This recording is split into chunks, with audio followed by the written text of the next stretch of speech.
Now, from Washington, D.C., Raymond Arroyo. Welcome to the World Over Live. Lots to get to tonight. New news in the ongoing controversy over the Vatican's critique of the Leadership Council of Women Religious. Catholic World Report columnist and author Carey will join us to discuss. And then you dads, pay attention. To commemorate Father's Day, we'll discuss the importance of fatherhood and of that father-daughter bond with pediatrician and author of Strong Fathers, Strong Daughters, the 30-Day Challenge. Dr. MEG MEEKER is here.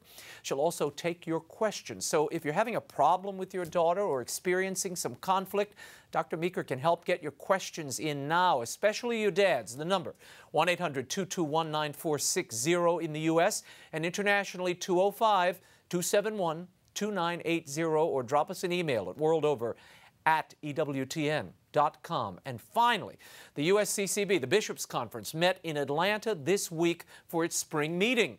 We'll have highlights for you at the end of tonight's show. Let's get started. Here's the brief. News from the world over this week.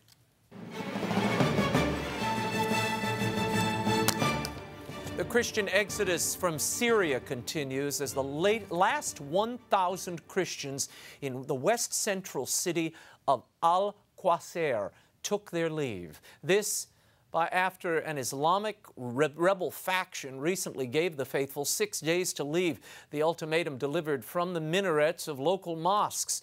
Most of the town's 10,000 Christians fled in early spring amid attacks by rebel militants. Meanwhile, Vatican-run Fides news service reports 400 Christians are trapped in the city of Homs as fighting between the regime and opposition forces rages around them. Christians in Homs had also received an ultimatum to leave from opposition forces who told them their lives would be endangered. And another round of terrorist attacks against Christians in Nigeria. The jihadist group Boko Haram again claimed responsibility for attacks at 2 churches on Sunday. This seems to be a weekly occurrence. 11 were killed, another 60 were wounded. In Biu Town, 3 armed assailants posing as worshipers entered a church premises and shot indiscriminately at congregants inside and outside the church. In Yos, a car bomber drove his vehicle into the entrance of the Christ Chosen Church. No one except the bomber was killed. Dozens were wounded, though. Meanwhile, in a statement released this week, Boko Haram made clear its goal of eliminating Christians from Nigeria and establishing Sharia law. It called the Nigerian state and Christians its enemies and said attacks would continue on both state and Christian targets until an Islamic state is established. And in spite of the trouble abroad for religious minorities, the U.S. State Department has eliminated from its latest Nation report sections on religious freedom. According to CNS News, the State Department's recently released country reports on human rights did not contain the sections on religious freedom that have appeared in each previous annual edition. The absence of in-depth reporting on religious freedom avoided what could have been negative analysis of the impact of the Arab Spring uprisings on the religious minorities of the countries involved. In lieu of the omission, the State Department has instead referred readers to last year's International Religious Freedom Report. And on Tuesday, the Church of England and the Roman Catholic bishops of England and Wales formally objected to the government's proposal to legalize same-sex marriage. Both groups of bishops asserted that the historic understanding of marriage is the union of one woman and one man. Prime Minister David Cameron is backing a proposal to permit gay marriage despite the strong opposition of lawmakers in his Conservative Party. The Church's response came on the same day the traditional marriage advocacy group Coalition for Marriage delivered a petition with more than 500,000 signatories opposing the government plan.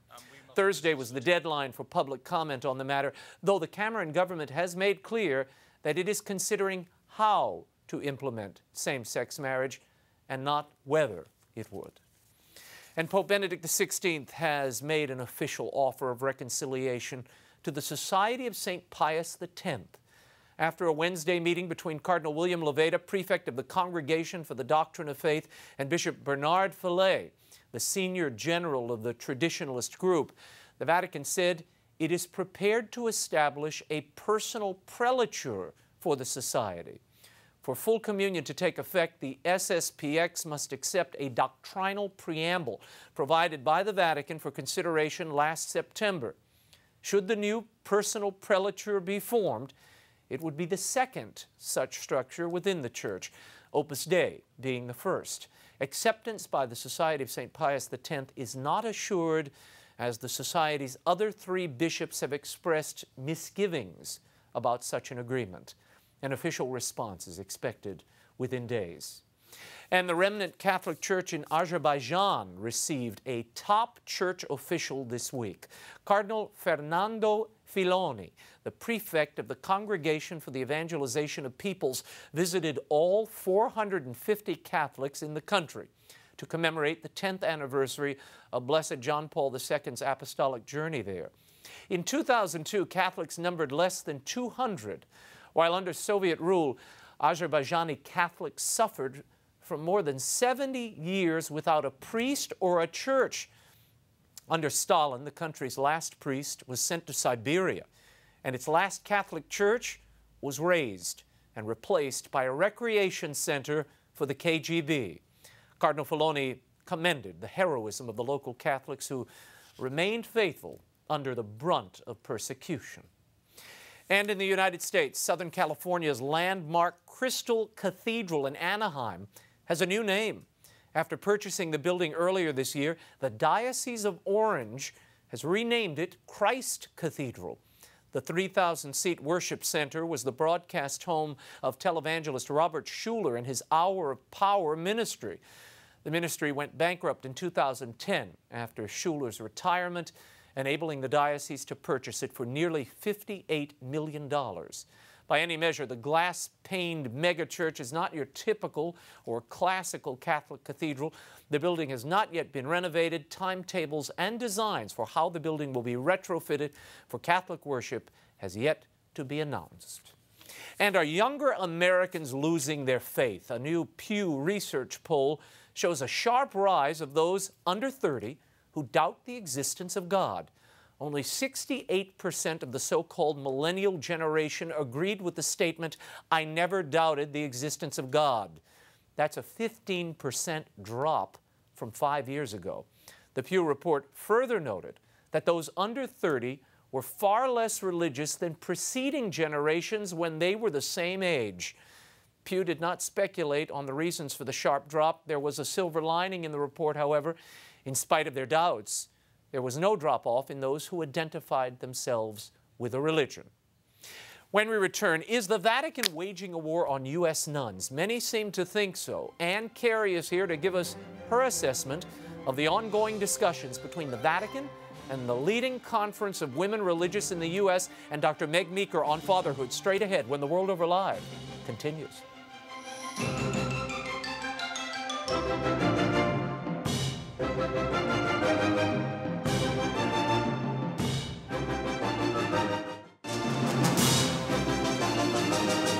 Now, once again, Raymond Arroyo. Welcome back to The World Over Live. In recent weeks, we've heard much about the Vatican crackdown on the nuns.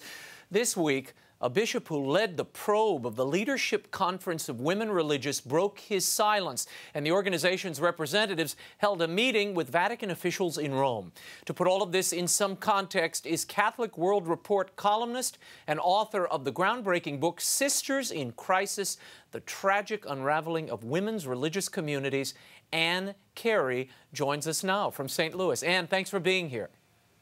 Thank you, Raymond. I'm glad to be here. I want to talk for a moment because I'm sure a lot of people, they hear these reports about the nuns are under attack, the crackdown on the nuns.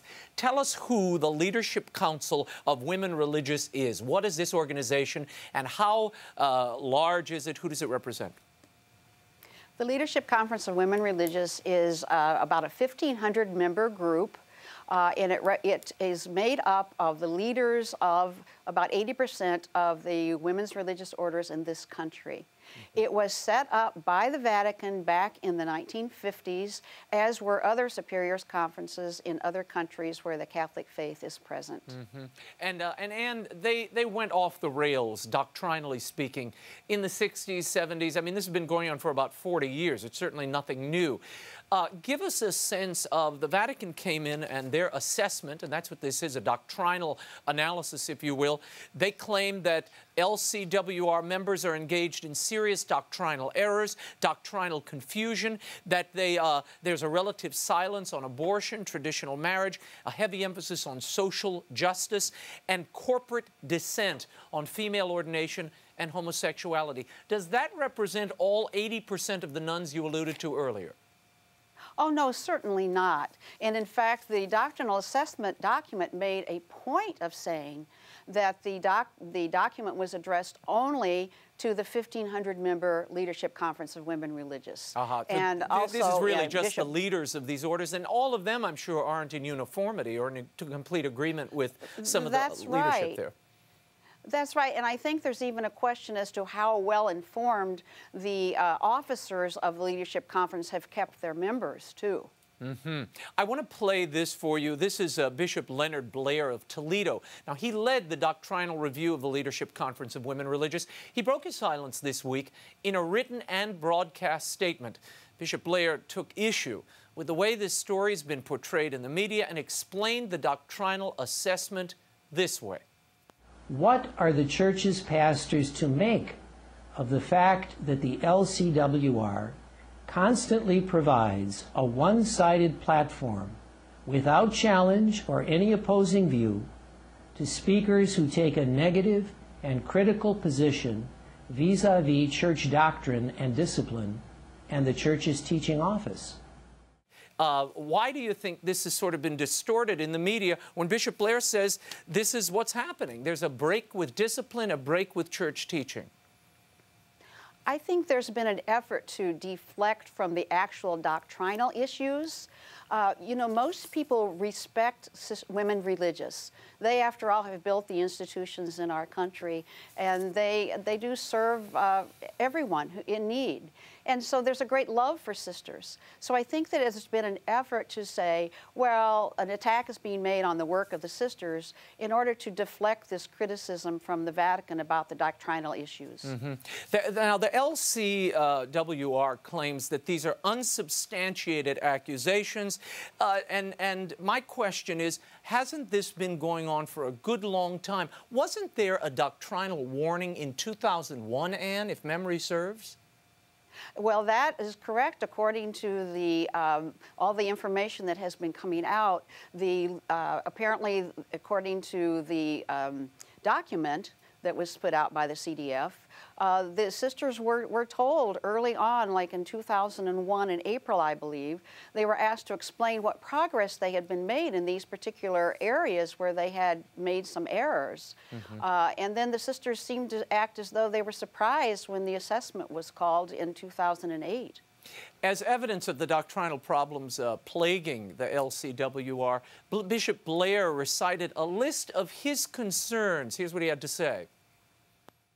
LCWR speakers also explore themes like global spirituality, the new cosmology, earth justice, and ecofeminism in ways that are frequently ambiguous, dubious, or even erroneous with respect to Christian faith. And while the LCWR upholds Catholic social teaching in some areas, it is notably silent when it comes to two of the major moral challenges of our time, the right to life of the unborn and the God-given meaning of marriage between one man and one woman. And Carey, how long has this sort of teaching pattern been in play for this leadership conference? It's been in play, Raymond, since around 1971. When they changed their statutes, they changed their name, and they opened up the Superiors Conference to leadership teams. So it has indeed been about 41 years. And they're having another conference in August, apparently, and it also has problematic speakers. Who's the keynote, and what's the concern? The keynote is a woman named Barbara Marks Hubbard, and from what I understand, she's a futurist, whatever that's supposed to mean. But I understand it's she's really a new age type speaker. And also their annual award is being given to Sister Sandra Schneiders, who has been confronting the Vatican on doctrinal issues for years. Sister Joan Chittister, a former president of the LCWR, appeared on Christiane Amanpour's CNN show to object to the Vatican appraisal. She calls it a hostile takeover attempt, and one charge stung her particularly. Listen to this, Anne. I want your reaction. They call us radical feminists. Now, that's embarrassing. And I'll tell you, it's not embarrassing to me. It ought to be embarrassing to them. And I'll tell you why. The term radical feminism is a very precise philosophical term. If you're going to accuse somebody of it, you ought to know what it is. The problem is not radical feminism, it's radical patriarchy. That's where exclusion is built right into the DNA. Women are nowhere on any of these commissions, on the writing of any of these documents. So how would they know? And does this leadership conference of female religious, do they have a radical feminism problem, and does that prove the thesis? Well, you know, I've always thought of radical feminism as a feminism that pits men against women sort of as adversaries, whereas equality feminism says that men and women are equal but different, and we may have different roles. So the radical feminism, I would say, the LCWR has embraced and many times the attitude that women are sort of in competition with men, and that women are not equal to men simply because they cannot be ordained. Whereas the equality feminists don't see it that way. They see it as a difference in roles. And there's also the word of power. The LCWR quite often thinks that women have been deprived of power because they are not ordained. But as a mother and grandmother, I can tell you how much power women indeed do have. Yeah, well, you heard Sister Joan talking about the patriarchy, and you know, she's even sort of using the lingo of the feminist movement. One often hears, you know, the oppressive patriarchs, and they don't understand, and all the rest. Let's talk. Representatives met this week with the head of the Congregation for the Doctrine of Faith, Cardinal Leveda, and they had this meeting. And coming out of that meeting, Cardinal Leveda said, he warned in an interview with John Allen, whom we mentioned earlier, that he cautioned against a dialogue of the deaf. What do you think he meant by that? Well, he did explain that somewhat, in that he said they had been dialoguing with the Leadership Conference officers for 4 years, and there had been no movement on the issue at all. So I think that he explained that himself pretty well, that the sisters want to keep talking, but perhaps are not listening. I read one article that said that this is a familiar stall tactic, and that in 2001, after the last notification, the leadership decided they would continue to have an open dialogue and just keep dialoguing into perpetuity. Do you think that'll work this time? I don't. They're dealing with the Congregation for the Doctrine of the Faith this time. And I also think there's been I think some of the activities within the last several years have been so disastrous for the church and for the faith to have religious saying some of the things the sisters have been saying, that I think the church felt that it really was too much, and now it was time to do something. In Cardinal Leveda's interview, one gets the sense that what he's really talking about is truth in advertising. If you're going to be a Catholic group of female religious, then you have to act like a Catholic group of female religious. And he claimed in the interview, or at least alluded to the possibility of decertifying the group, and the Vatican would give its blessing to another organization that could then be the sort of conference for female religious. Your thoughts? Well, yes, the purpose of a conference for superiors is to coordinate between the Vatican and the superior members themselves, and to foster the consecrated life in the different orders that the members belong to, in union with the church. And when one is doing something that is contrary to that purpose, that is trying to destroy that union with the church, then it probably is time to rethink how one should operate. Do you think the LCWR, how do you think they'll respond? Are they going to disband? Are they going to create a non-for-profit status and sort of separate from the church? Or will they cooperate, do you think, with church authorities? You know, I think the officers probably do not speak for the entire membership. I mean, there are 1,500 members. And I think there are certainly probably a number of them who wish to remain canonical and who would wish to cooperate. Whether that's a majority or not, I could not tell you.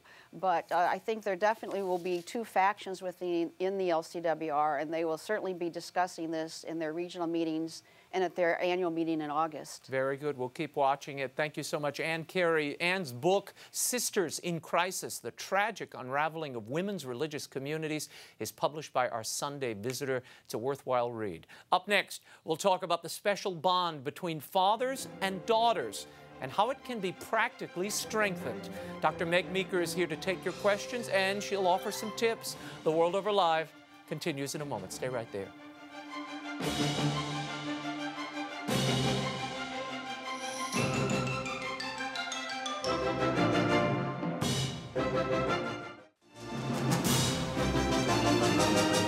Now, once again, Raymond Arroyo.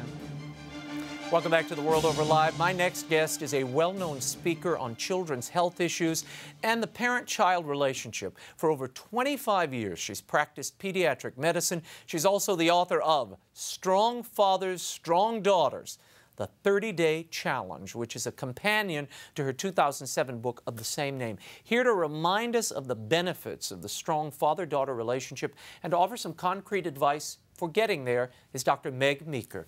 Dr. Meeker, welcome back to the show. Well, thank you, Raymond. Let's talk for a moment. Why is this father-daughter bond so crucial? What do the statistics tell us? What does your clinical experience tell you? Well, my clinical experience lines up right with what all the data says, which is overwhelmingly, and we've got a lot of data on the parental-child relationship. Daughters who grow up with a dad in the home are much less likely to be depressed, have much higher self-esteem, more likely to go into college, and far less likely to get into all of the bad stuff like sex, drugs, and alcohol way too early. So that's just the beginning. And the sad thing is I don't think most fathers realize that. Particularly divorced fathers have no idea how enormous they are in their daughters' lives. What is the connection and the influence of the father on a daughter, or the mother on the son for that matter? What is the opposite sex? Tell me what that relationship is like and why a father is so critical. A father is very critical to a daughter because he really has a huge impact on the development of her identity. You know, a daughter looks up to a dad with a sense of authority. I always tell dads, in your daughter's eyes, you have an authority with a capital A. It's enormous. And daughters look to their dads from very early on to see, what do you think about me? Do you think I'm smart? Do you think I'm capable? Do you think I'm athletic? So they read their dads to figure out who they are. Dad is particularly important for the development and the sharpening of a healthy sexuality in a girl in ways that a mother really can't be. So it's really that play of the feminine and the masculine in the home that really helps develop a healthy identity in girls. If you have a question for Dr. Meeker, give us a ring, 1-800-221-9460 in the U.S. and internationally 205-271-2980, or drop us an email, worldover@ewtn.com, and we will get to your questions. You mentioned there how healthy sexuality is formed out of that father-daughter relationship. How so? What does a girl need to receive from her father during those formative years to have a healthy sexuality and a healthy view of herself and what she needs looking for a mate? Well, it's a great question. You know, opposites sort of sharpen opposites. The masculinity sharpens the femininity. But you know, Raymond, we know that a lot of teenage girls and the pre-adolescent girls who don't have dads are engaging in sexual activity very early on only for male attention. It's so clear, it's overwhelming. But we know that when they have a dad in the home, dad is the one who gives her a sense of you are wonderful, you are beautiful, you are in charge of who you're becoming. And dad is the one who really teaches her to set up those boundaries with young men. And it's through that experience that a sexuality develops. You say that the father, in the book you say the father is the template. Yes. for the girl. Explain that, what that means. Yes, he teaches a daughter how to, a daughter's first exposure to male love is through her dad. Her first exposure to learning how to trust a man, believe in a man, have faith in a man, whether men are good or whether they're bad. So dad really, that's why I call him the most important man in her life, because a daughter teaches, a father teaches a daughter how she's going to relate to male figures for the rest of her life. Whether it's a brother, whether it's a priest, whether it's a teacher, whether it's her husband, it's extremely important, and he really sets that path for how she's going to relate to men. Now, you say, you counsel in the book, give your daughter more of you. How do you do that? Give your daughter your presence. And it's very difficult. One of the reasons I wrote the book is that dads bond very differently with their kids than daughters bond with their dads and moms. Daughters bond through language. Dads bond through activities. Right. That's why dads like to always throw the football. Your daughter wants to sit down and talk to you. Now, the great news for dads is you don't really have to do a lot of talking back, but that's how she bonds with you. So giving your daughter... Shut up and listen is really the important lesson. And dads can be better listeners than mothers in many ways, because we interrupt our daughters so much because we need to talk as well. But giving your daughter really more of you is really about being present with her, face to face. It doesn't mean being with her and being on your iPad and your computer and so forth. Being present, letting her know that you want her company, and asking her questions and really listening to the answers that she gives you. And how do you improve that communication? For men, words are the last thing we go to. And you know, the whole Mars-Venus thing, we think we're saying one thing, it's being interpreted entirely differently. What would you counsel fathers to do? Don't worry about it. You don't need to how to learn to speak differently. You need to learn to listen very well, because your daughter is going to figure out very quickly what you think about her, what you like about her, what you believe about her, without you really saying a word. Daughters are great at reading body language and facial expressions. So when you sit there with your daughter having a conversation, she's reading you the whole time. So it doesn't even matter so much what you say, it's just what you believe about her and how you kind of communicate to her. What do you never want to say to a girl as a father? There are a few things, and I write them in the book. Never comment on her weight, because you will say the wrong thing. No matter what you say, she will interpret it in a negative way. So never comment on her weight. Be very careful how you comment on her appearance. You know, our culture teaches girls that their value lies in being busty and skinny. Beautiful and yes. And we don't want to do that. As Catholics, what we want to teach our kids is, you know, your character is what matters. So comment on her character. Comment on how patient she is, how she perseveres through difficult times. Very limited comments on her appearance. What's the biggest mistake women make vis-a-vis the father-daughter relationship? So what is the mistake the mothers sometimes make in that relationship? We push dads aside. You know, we are taught that we know everything about our daughters, and we believe we do because we're women and their daughters. And we, in many ways, push the dads out of the way. We interrupt when they're having conversations with daughters. I found myself doing this. We have 3 grown daughters. My husband will be having a great conversation, and I will swoop in and interrupt him and take over. So we tend to take over, and we need to learn to really back off, because the truth of the matter is there are times a dad can parent a daughter through things in a much better way and more effective way than a mom can. So we mothers need to learn to give dads their space with our daughters and take a back seat. A lot of jealousy there, but that's okay. You say in the book that you are the hero in your daughter's life, and you suggest a lot of practical tips, things you can do with your daughter to sort of counteract some of the things you mentioned here, or to lean into them and to create a deeper bond. One of the things you suggest in this you're the hero in your daughter's life, is taking her dancing. Why? Because I mean, aside from the fun, aside from, and I know that some dads are going to read that and kind of give them the heebie-jeebies, but you know, daughters ascribe the status of hero to their dads right from the get-go. So it's not a status that you have to earn. Dads say, "I'm not a hero," but what they think of a hero and what your daughter thinks of a hero are very different. Daughters look to their dads to have integrity, to always have to be truthful, to be honest, to be good, to protect them. That's what a hero is, and the dancing exercise is really about showing your daughter that she can trust you and she can trust you to lead her. Now, a lot of women don't like to hear that, but it's very important. Daughters like to dance with their dads because dad is stronger, dad is bigger, and they lead and they show them, I know what I'm doing, so you may want to take a few dance lessons ahead of time. And this is how we do this. Here. You can do it in the den and dance around or whatever. I mean, I find there's some music that I like to listen to that she's not quite sold on, my little daughter. But I'll put it on and she'll dance with me to it. And then she'll stay in the office and she wants to keep dancing. So we do that. And then, of course, then my little boy comes and knocks, hey, I want to turn too. So then the three of us end up dancing. But it's good. There you go. We have a question, and we have several of them, and I want to give a little time to the viewers. Not just a little time, more than that.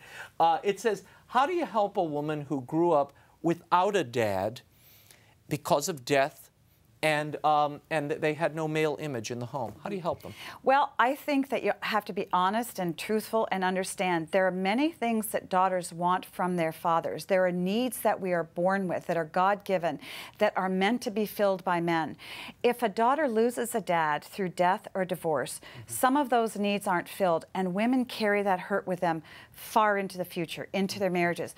The most important thing for a woman like that to do is to recognize, what did I need from my dad that I wasn't able to get? And to grieve those, to face them, and then close them and move on. If she doesn't, the danger is she'll have difficulty in her relationships with future husbands and with God, Raymond. Yeah, because we get our model of God from fathers in many, in many instances. This is another woman who's asking, as a single mother with Father's Day looming, her daughter is asking about the father who isn't in the home. What would you suggest? Yes. Well, you need to hit it head on. She'll say, why isn't dad there? You know, did I do something wrong? And no matter what you tell her, she'll feel it's her fault. So the most important thing to do is, yes, we miss dad. Yes, it would be great if dad were here, but he can't be here because of X, Y, and Z. And say, it's not you, it's all about dad. And then the most important thing to do is to understand that a single mom can't be dad and mom to a daughter. For mom to be strong enough to accept that and then find substitute surrogate male figures in her life that she can bring to life. Talk about them, expose your daughter to them, have them over for dinner. You know, if he's married and has other family, ask if he would take the daughter out to a movie or out to the park, include the daughter, because it's all about bringing good men to life in her mind so that she can say, as she gets older, would so-and-so, would Uncle Bob act that way, would Grandpa so-and-so act that way, because she needs to know how good men are supposed to treat her and mom. That's how she seeks out good men. Here's a question from Elizabeth. She writes, I'm going into my first year of college. I'm very interested in medical school. I'd like to be a pediatrician, but I'm reconsidering because I also know that if I'm called to marriage, I will need to be open to life. How have you balanced family life with a demanding career? Good question. Well, I have a great husband.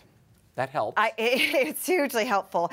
You know, and what we did is we sort of, I trained first and then he went back and did his training. But more and more women are going into medicine, and medicine is changing, it's shifting. Sort of gone are the days where you worked 90 hours a week all the time. So you have to go through very difficult periods, but it is not that difficult, particularly as a pediatrician, to work 2 or 3 days a week and to be with your family, because I believe strongly, as a pediatrician and a mom, that children really need a parent in the home. No doubt. They really do. Let's talk for a moment about the best situation for kids. We hear and read about all sorts of living arrangements and, you know, alternative means of parenting. What is the best situation, statistically and clinically speaking, for that child? You know, I'm so glad you asked, because a great new study came out from the University of Texas on 3,000 young adults, and that's a pretty good-sized study. There are a lot of other smaller ones out there that aren't quite as good. And the study found overwhelmingly that kids who had a mom and a dad married in the home for the life of that child did much better than alternate kinds of arrangements. And I think that's very important, because regardless of what our agenda as adults is, we can have those, but we need to constantly be putting our kids first. What is best for our children? And clearly, mom and dad in the home is the best situation for kids.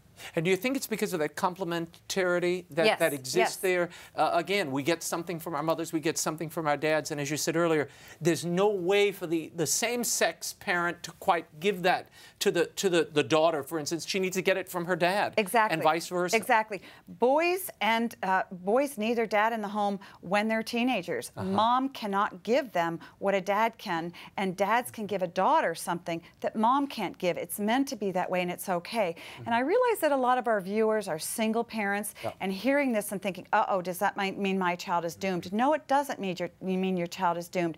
But recognize what you can give and what you can't give, and then fill in the hole with great women and great men. Most important thing to do. Interesting. Dominic from New Jersey, you have a question for Dr. Meeker. Go ahead. Yes, thank you for taking my call, Raymond. This is Meg Meeker, is it? I'm sorry, I didn't get your full Dr. name. Meeker. Go ahead. Okay. In view of the rampant disobedience from the children to the parents, what would you find to be the most serious reason, the primary reason for this rampant disobedience today? And I'll hang up and listen. And thank you very much for taking my question. Okay. What a great question. Rampant disobedience of kids. Honestly, I think that parents are very confused. I think dads are really confused. The messages that fathers have gotten from our culture, look at television, sitcoms, movies, is that, you know, just sort of stay in the background, don't interact with the kids, just sort of orbit the family because you drink too much beer, you hog the channel changer, and you're not really good for much. Try to find a great Father's Day card. Oh, I know. No, you know, no. So dads take a back seat and don't trust their instincts to parent and to discipline. And moms want kids to be happy, happy, happy all the time. Yeah. Right? And they feel that that's their #1 job. I don't know where we ever got that. My mother didn't feel that way. No, you know, no, her job was to love and to care for and to nurture and to lay down the law, and that was it. Yeah. But she wasn't responsible for my happiness. So when you discipline and you confront your children, you know they're not going to be happy. Parents don't like conflict and confrontation. So that's why we have a generation of kids who are growing up with hands-off parenting. Right. And I see kids out of control in my office all the time. I have excused kids out of my practice and out of my office because they're just so poorly behaved. Well, but they're being raised by the culture. Exactly. And in the culture, their vision, the vision of men, certainly of fathers, is somewhere between Will Ferrell and an axe murderer. I mean, those are the options. You know, you're either a goofball or you're a Lifetime movie. You know, you're just waiting to push the woman down the stairs and cut the kids up at dinner time. I mean, it's bizarre. Gone are good men. Yeah. Gone are good men. In the movies. Yeah. This is another important email. What happens when the father breaks the trust of the daughter, either through abuse or infidelity against the mother? What would you suggest? Well, that's very, very painful. Tough. Again, it's very, very painful. And those are sort of different situations. You know, if there's marital infidelity, yes, that's painful for the daughter, but it's more painful for the wife. And so it's really important for mom to recognize in a situation like that, even though these offenses have been committed, a daughter still wants her dad. I have counseled girls whose dads have been in prison because of abuses in the home, and they still wanted their dad. When I started seeing them, they didn't want me to criticize the dad. So it's very important to set up healthy boundaries, to talk about the break of trust. Mom, and you know, maybe a counselor, grandfather, somebody, help the daughter heal from that and say, what can we resurrect, what can we salvage from this relationship, if any, to know that the daughter always wants healing with her dad, and she wants contact. It's a need that's tied by love with the dad. Human want and human need, and it's very raw in a young girl's life. So daughters want their dads, even though these offenses have been committed. This is a tricky question. This is from Angela. At what age should a little boy be told that the man he thinks is his father is not his biological father? I think as early as possible. I always think that honesty is the best way. It needs to be simple. It doesn't need to be graphic. It needs to be done in childlike language. Because kids will accept that. And they will accept a stepdad who is acting like a dad as their dad over time. So, you know, I wouldn't be afraid to sort of say, he's your biologic dad, but this is your dad who's loving and taking care of you. And kids get that. Or this is your father, but this is your dad. Exactly. And we do that with God. We do that with God. You know, no, he isn't here, and no, we can't see him, but he's as real and as perfect as ever. Kids will accept that at a very early age. There's something you say in the book that certainly resonated with me, and I think it will for any man listening. You say, one day someone will ask your daughter a question about you. Will she burst into tears because of the painful history between the two of you, or will she gush about how wonderful you are? Every daughter is born with a father-shaped hole in her heart. Yes, Do men understand that, do you think? I don't know. I know there are many adult men out there who are still trying to get their dad's approval that they never got. There's something about that dad. He's enormous. Many men aren't running around trying to get their mother's approval, but it's always from the dad. And what I have found is that daughters every woman takes one man to her grave. If she's lucky, she takes two. She takes her father, and if she's lucky, she takes a great husband. But daughters, no matter what their age, always want more from their dads. They want more healing, or they want more time. And usually they want more hugs. And the father is the precursor to the husband that she'll be with later. Yes, he is. And I found that when I interviewed a lot of women for my book, they either gushed about their dads or they burst into tears. Wow. Very quick question. Some parents, and I know some of these parents, they say they're raising children, they're good Catholic people, but they say, you know what, I'm going to let the child make his own or her own decisions about faith. Good idea, bad idea? Very bad idea. Why? Very bad idea. Because you need to teach them who God is before they can reject him. And if we don't teach them the tenets of faith and why we believe, then they have nothing to choose from. And I think that the reason we wouldn't do that is because of fear. You know, we say we want our kids to choose their faith. Give them something to reject, but they want to know why you believe what you do. Yeah, I always say, try that thinking with nutrition. Put the infant there and let it choose and feed itself. See what happens. Strong fathers, strong daughters. The 30-day challenge is available at bookstores everywhere and online at the usual outlets. You can follow Dr. Meg Meeker by visiting her website, megmeekermd.com. It's a great read and very practical. Earlier this week, in Atlanta, the U.S. bishops convened for their annual spring meeting. Now, among the issues discussed by the bishops, the fight for religious liberty and the upcoming fortnight for freedom, the economic crisis here in the U.S., as well as Catholic communications. It was the bishops' first meeting since the announcement of the federal contraceptive mandate. The papal representative to the U.S., Archbishop Carlo Vigano, commended the American bishops for confronting the government on the issue and praised their Fortnight for Freedom campaign. Here's a bit of his address. It goes without saying that the Catholic Church in the United States is lying in a particular challenging period of its history. Of course, I am thinking of the whole question of freedom of religion and of conscience, issues close to the heart of the American people, and of the indispensable role of the bishop as chief shepherd in his diocese, and all of this in the context of an election year, making interventions even more delicate. I gladly take this moment to thank His Eminence Cardinal Timothy Dolan, President of USCCB, for his proactive approach in this important matter, and also all local ordinaries for their loyal support. In a particular way, I applaud the efforts of His Eminence Cardinal World, Archbishop of the Federal Capital. I know that the Fortnight for Freedom is a praiseworthy initiative of the Ad Hoc Committee for Religious Liberty, of which His Excellency Archbishop Lori is chairman.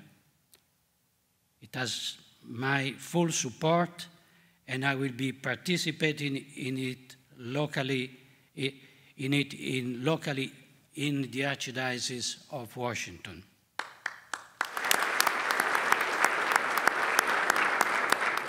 May I say unequivocally that the Church must speak with one voice. We all know that the fundamental tactic of the enemy is to show a church divided. So we could see this difficult time providentially as an invitation to the entire church in the United States, especially among her consecrated religious and in her educational institutions, to take on an attitude of deep communion with the local bishop in filial obedience to the successor of Peter. The U.S. Bishops' Conference on Wednesday promised steadfast opposition to the Obama administration rule, the contraceptive mandate, and a broader fight to defend religious liberty. In a display of the unity the Archbishop referenced at its Atlanta meeting, the full body of bishops affirmed unanimously their support for the religious liberty statement approved by the Executive Committee in March. Baltimore Archbishop William Lori, chairman of the Bishops' Religious Liberty Committee, summarized their efforts this way. First, the document United for Religious Freedom. It is remarkable in many respects, but among the most important of these respects is how it manifests in various ways the unity of the bishops in relation to the HHS mandate. The document reflects the full breadth of the applicable church teaching on religious liberty, not just the parts. In this way, it foresees and forecloses some of the potential divisions that our opponents would create among us. For example, the document discusses both the fundamental problems with the mandate, not simply government coercion against conscience, but also intrusive and narrow government redefinition of our religious institutions that would bring it about that any church institution which serves the common good would not be exempt from the mandate. Let's turn to the second document, our first most cherished freedom. This document offers an overview of the church's teaching on religious freedom in light of the American experience. It follows the same both-and approach. The document makes clear that the religious freedom problems we now face are not limited to the HHS mandate, but are unfortunately numerous and growing. Let's turn to the Fortnight for Freedom. Our main goals are these: to educate Catholics and the public at large about the teaching of the Church on religious freedom and the current growing threats to that principle, and to encourage them to pray for the protection of religious freedom and to take action where they can in their own lives, in their own families, to advance that principle. It is also important to emphasize what the Fortnight for Freedom is not, particularly as some have tried to distort and manipulate it for their own purposes. Though there may be some peaceful demonstrations, particularly where a local bishop sees fit to organize such a thing locally, the Fortnight is not intended as an occasion for civil disobedience, as some have suggested. Also, the Fortnight is strictly about the issue of religious freedom at all levels of government, here in the United States and abroad. It is not about parties, candidates, or elections, as others have suggested. Our focus on the issue, not the partisan aspect, on the issue of religious freedom, is reflected in the materials that have been produced for the Fortnight, and I'm confident that this focus will be reflected in all the Fortnight activities themselves.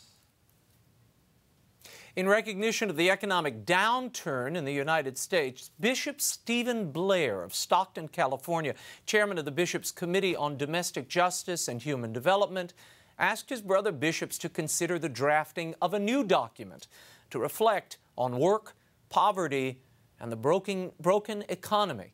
It provided for a lively discussion, including concerns that previous statements of the committee were perceived as being partisan. Here's some of that discussion.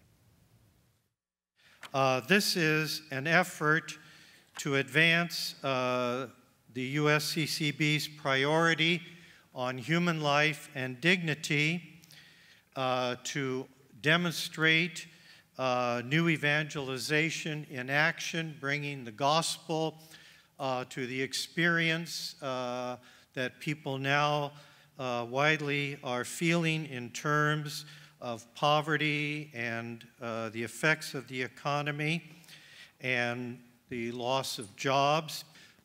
People have been experiencing the downturn for quite a while now in the economy, and I think the time has come for us.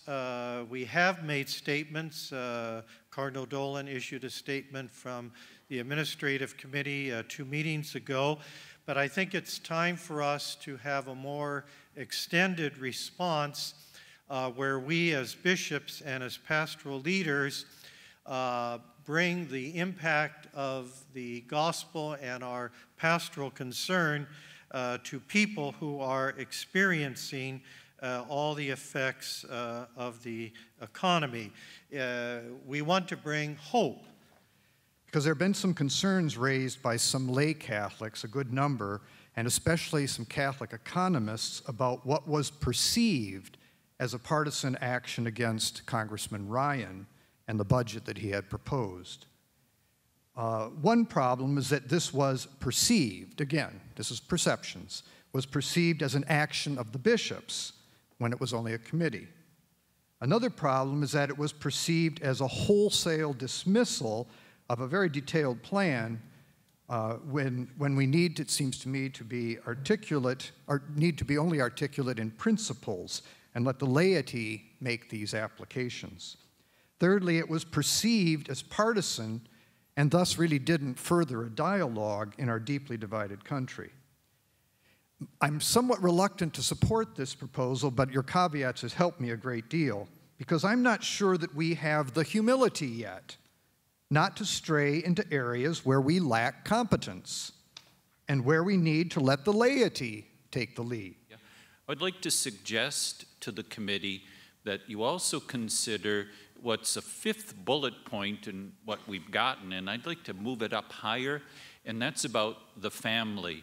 It seems to me, and that's one of our priorities, it seems to me that our wisdom about healthy family life is essential for a healthy economy. Everything I've read seems to indicate that so many of our problems about the economy are really rooted in disintegration of the family. Archbishop Naumann, then Bishop Paprocki.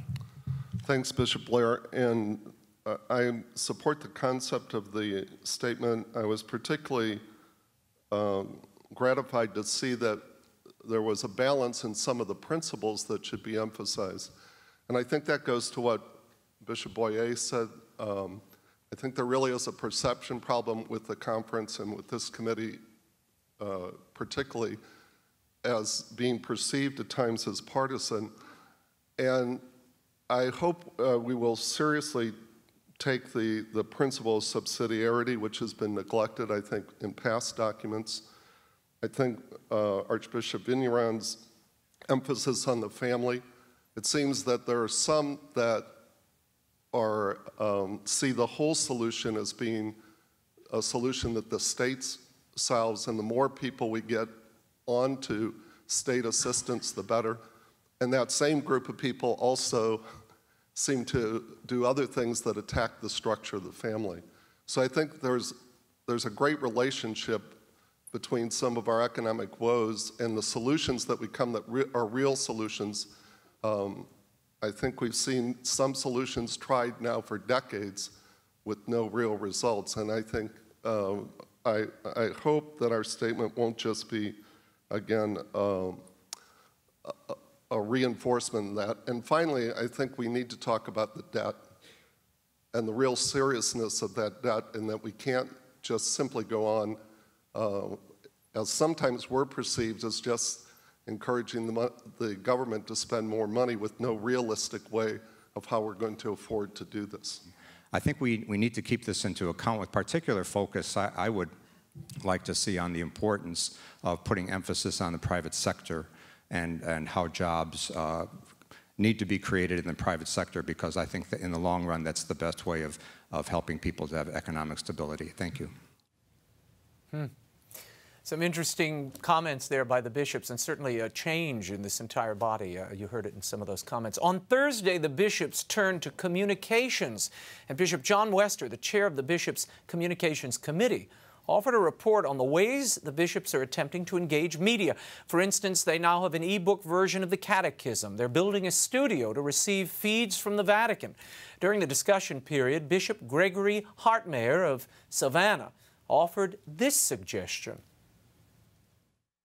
It seems like we're bypassing a means of communication that is still the mainstay for an awful lot of members of our faith who are shut in or who are not computer savvy, and that is the Catholic Network, EWTN, as an example, and Catholic TV. A lot of people see what the Catholic message is through the television still. And that network, of course, is international and it's bilingual. And is there a dialogue with EWTN together with the Bishops' Conference to get some of our message out the way we want it out? Do we have a position where we can control the message with our own conference and the way the media, in particular EWTN, can make use of our material to bring the message of the new evangelization and all the other very important themes that we have as a conference to our people simply through the already established and rather sophisticated EWTN international and bilingual media that is available and certainly up and running very well. Yes, thank you, Bishop. As a matter of fact, I had lunch yesterday with Michael Warsaw and breakfast this morning. Well, it's good to know everybody's talking. As I've often said, Mother Angelica is the new evangelization. She's certainly shown that over the decades, and EWTN continues her legacy. Be sure to tune into EWTN for full coverage of the Fortnight for Freedom beginning on June 21st. We have several world over live specials planned throughout the fortnight. Guests will include Cardinal Donald Wuerl, Marianne Glendon, Cardinal Francis George, Michael Novak, President John Garvey of CUA, and many other surprises. They'll all discuss the threats to religious liberty both at home and abroad. For times, details, and more information, go to EWTN's new Religious Liberty website at religiousliberties.org. And our first special will be next Thursday following the Mass. The fortnight kickoff will be coming to you a little later, but stay tuned right after that fortnight Mass. That's all the time we have until next week. You can find updates and the occasional commentary by following me on Twitter. I'm at twitter.com/Raymond Arroyo. My Twitter and Facebook pages are linked at raymondarroyo.com. And we will be covering this fortnight extensively and look forward to you joining us. In the meantime, we'll be scouting the world over for all that is seen and unseen. On behalf of the staff and crew of EWTN News, I'm Raymond Arroyo. See you next time. Bye now.